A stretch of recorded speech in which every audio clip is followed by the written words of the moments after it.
Hey guys, welcome back to my channel, IT Man. Today I'm gonna show you how you can convert your document, your Word document to the PDF. It's so easy.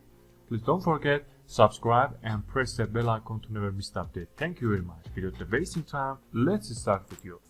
First of all, you should go through File tab, and after that you should find Save As. Now you should say in which location you want to save your document. Okay.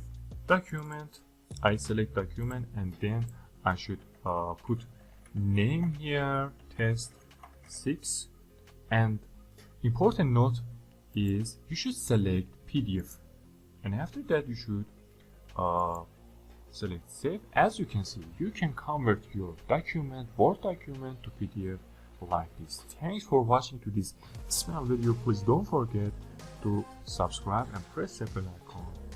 Thank you very much. Bye.